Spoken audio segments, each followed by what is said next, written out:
nom du Père et du Fils et du Saint-Esprit. Amen. D'abord un mot pour les enfants.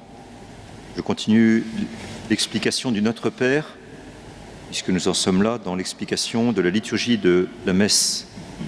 Nous en arrivons à cette invocation, cette demande, que votre règne vienne, que votre règne arrive. Cette demande est bizarre parce que le règne de Dieu est déjà là. Alors comment demander à Dieu que son règne vienne ou arrive alors qu'il existe déjà? Comment comprendre cette demande? Il y a plusieurs sens à cette demande. La première, c'est de dire, comme la fin de la Bible nous le dit dans l'Apocalypse, Maranatha, viens Seigneur Jésus, que votre règne arrive, que le jugement dernier arrive, que ce soit la fin de la souffrance, de la mort, du mal, que Jésus règne de manière définitive sur le monde, que votre règne arrive, pour hâter la venue du Seigneur. Maranatha, viens Seigneur Jésus.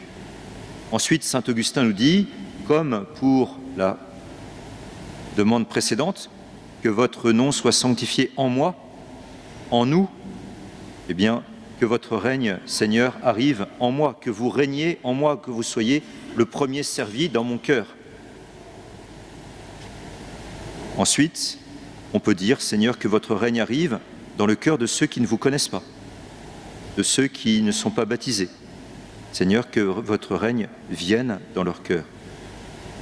Et puis saint Augustin, qui écrit avec perspicacité et non sans humour, il dit ceci, le règne de Jésus viendra que nous le voulions ou non.